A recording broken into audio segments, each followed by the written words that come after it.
Terima kasih pemirsa, Anda kembali menyaksikan Kominfo Newsroom. Kementerian Pemberdayaan Perempuan dan Perlindungan Anak melanjutkan Peraturan Presiden Nomor 65 Tahun 2020 tentang penambahan fungsi layanan rujukan akhir bagi perempuan korban kekerasan. Dan perwujudan Perpres itu adalah Rumah Sapa atau Rumah Sahabat Perempuan dan Anak. Rumah ini akan menjadi tempat persinggahan sementara bagi korban kekerasan dalam menyembuhkan diri dari keterpurukan. Dan pemirsa, seperti apa Rumah Sapa ini, program Rumah Sapa kita akan bahas bersama dengan Deputi Bidang Perlindungan Hak Perempuan Kementerian PPPA, ada Ibu Ratna Susianawati. Assalamualaikum Ibu Ratna. Waalaikumsalam, Mbak Mona, Bapak Ibu semuanya. Baik, sehat ya Bu? Alhamdulillah sehat, semoga Mbak Mona demikian juga. Alhamdulillah, terima kasih.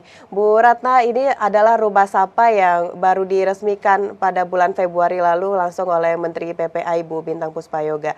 Dan untuk sebelum kita membahas seperti apa kita merancang Rumah Sapa ini, mungkin bisa disampaikan Bu, selain dari melanjutkan peraturan Presiden tadi nomor 65 tahun 2022, apa hal lain yang ingin kita capai dari terbentuknya Rumah Sapa ini Bu Ratna?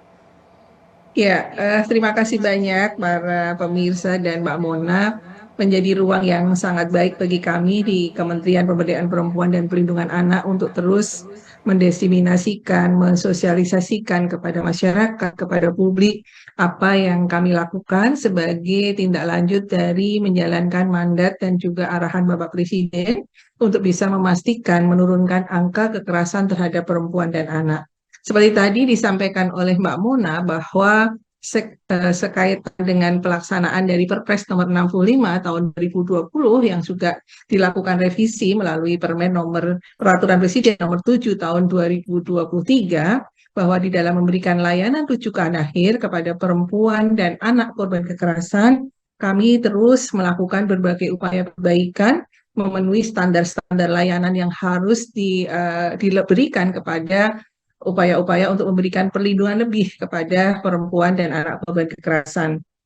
Saat ini kami terus melakukan berbagai hal, termasuk juga melakukan pendampingan pada korban perempuan dan anak korban kekerasan seksual. Tentunya apa yang kami berikan ini sebagai bentuk perwujudan negara hadir melalui Kementerian Pemberdayaan Perempuan dan Perlindungan Anak. Dari prinsip-prinsip dasar yang harus kami lakukan, dari mulai pengaduan, melayani pengaduan, kemudian melakukan mediasi, penjangkauan, kemudian juga melakukan layanan bantuan hukum, yang juga harus dipenuhi salah satunya adalah memberikan penanganan sementara bagi perempuan dan anak yang mengalami kekerasan. Ketika korban hadir di Kementerian Pemberdayaan Perempuan dan Perlindungan Anak, perempuan dan anak tentunya ketika mereka membutuhkan layanan khusus, dan itu harus dilanjutkan dalam tahapan-tahapan pemulihan selanjutnya, kehadiran Rumah Sahabat Perempuan dan Anak inilah untuk bisa memberikan sebagai rumah perlindungan yang bisa memastikan korban mendapatkan keselamatan, mendapatkan kenyamanan, dan juga tentunya mendapatkan jaminan hukum untuk mengikuti proses-proses atau tahapan-tahapan berikutnya berdasarkan asesmen kebutuhan korban, Mbak Mona. Baik Bu Ratna, terkait dengan bagaimana korban yang bisa masuk ke Rumah Sapa ini, apakah mereka yang memiliki trauma berat atau bahkan semua jenis trauma ini bisa kita tampung di Rumah Sapa, Bu Ratna? Ya, prinsipnya ini adalah menjalankan dari prinsip dasar kami adalah penjangkauan atau penampungan sementara bagi perempuan dan anak yang harus mendapatkan pendampingan. Sifatnya pendampingan sementara, Mbak Mona. Jadi dalam rangka tentunya ini semua berdasarkan dari asesmen kebutuhan korban. Ketika korban dari asesmen yang kami lakukan ternyata harus mendapatkan treatment lanjutan, korban juga harus mendapatkan upaya-upaya pendampingan terkait dengan dari pemenuhan trauma, kemudian juga layanan psikologis dan sebagainya. Nah, ini yang kami lakukan. Jadi sifatnya adalah rumah sementara. Ini adalah rumah untuk bisa nantinya korban bisa apa artinya bisa calling down dengan permasalahan yang dihadapi, dan tentunya di dalam melakukan fungsi-fungsi penampungan sementara ini kami juga terus berkoordinasi dengan kementerian lembaga terkait, karena seringkali juga tentunya berdasarkan asesmen, seringkali korban memerlukan pemulihan yang memerlukan waktu lama misalnya. Nah, dari rumah penampungan sementara inilah kita bisa melakukan asesmen awal, termasuk asesmen ketika korban membutuhkan misalnya upaya-upaya atau akses kepada upaya-upaya pemberdayaan, Mbak Mona. Jadi kami sudah rumah Sapa ini. Bu, pada saat pertama kali diresmikan bulan Februari lalu itu di media kalau kita lihat di hari pertama menyebutkan bahwa Rumah Sapa ini mengutamakan privasi begitu Bu. Tidak menyebutkan di mana lokasinya, tapi kalau boleh tahu apakah ini ada di setiap provinsi di Indonesia atau mungkin hanya di beberapa daerah tertentu saja Bu? Ya, seperti tadi kami sampaikan bahwa di dalam mengoptimalkan fungsi layanan yang diamanatkan kepada Kementerian Pemberdayaan Perempuan dan Perlindungan Anak, salah satunya adalah memastikan memberikan jaminan perlindungan kepada korban kekerasan. Tentunya langkah-langkah yang harus kita lakukan adalah bagaimana korban bisa mendapatkan layanan yang cepat, tepat, akurat, dan juga tentunya terintegrasi dengan baik dengan kebutuhan-kebutuhan layanan yang nanti mungkin dibutuhkan oleh korban. Nah, tentunya dengan rumah sahabat perempuan dan anak ini, karena ini menjadi bagian dari pemenuhan atas prinsip-prinsip dasar di dalam kami melakukan pendampingan atau penanganan perempuan dan anak korban kekerasan, tentunya kita harapkan rumah ini ada di seluruh Indonesia dan kondisinya saat ini di provinsi sudah ada di beberapa provinsi dan kabupaten kota, Mbak Mona. Dan penyebutannya juga apa artinya bermacam-macam ya. Selama ini mungkin lebih dikenal dengan apa namanya rumah aman, kemudian ada yang juga shelter, tetapi yang penting adalah fungsi dan manfaatnya adalah memastikan bahwa ini sebagai transit home, sebagai penampungan sementara yang tentunya juga kemanfaatannya kita harapkan bisa juga memberikan lebih kepada perlindungan terutama dari jaminan keselamatan, dari jaminan keamanan, kemudian juga kerahasiaan korban, karena ini tentunya menjadi bagian yang penting. Harapan kita dengan penanganan sementara ini, dengan mendapatkan treatment sementara korban tinggal di rumah Sapa atau rumah aman atau shelter, korban bisa mendapatkan layanan yang cepat. Baik, lalu bagaimana dengan interaksi dari para korban ini di Rumah Sapa, Bu Ratna? Apakah mereka boleh berinteraksi dengan masyarakat sekitar yang ada di sekitar Rumah Sapa tersebut atau bagaimana prosedurnya, Ibu? Ya, tentunya ada kode-kode etik ya di dalam kita memberikan layanan.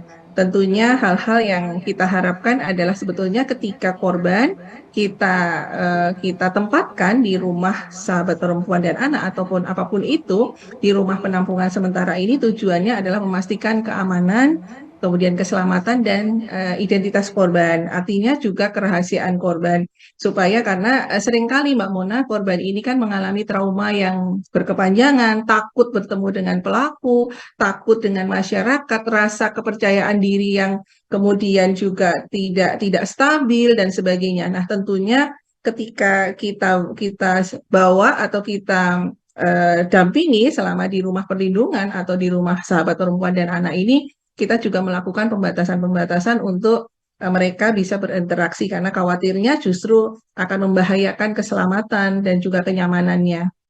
Ini yang kita jaga karena memang pada hakikatnya tujuan utamanya adalah memulihkan sementara korban ini supaya dia lebih punya rasa kepercayaan diri yang lebih dan juga ketika ini ada proses-proses lanjutan yang kita butuhkan, kita bisa memberikan layanan yang optimal.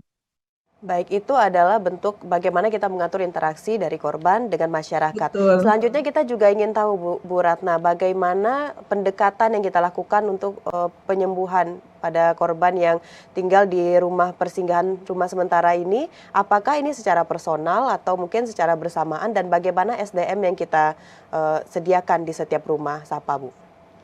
Iya, sekali lagi ketika kita menentukan treatment atau langkah-langkah selanjutnya kepada para korban kekerasan, tentunya kita melakukan asesmen kebutuhan korban. Apa sebetulnya yang menjadi prioritas yang harus dilakukan ketika korban datang ke kami, ke Kementerian Pemberdayaan Perempuan dan Perlindungan Anak, ke call center Sapa 129 atau melakukan pengaduan langsung atau rujukan.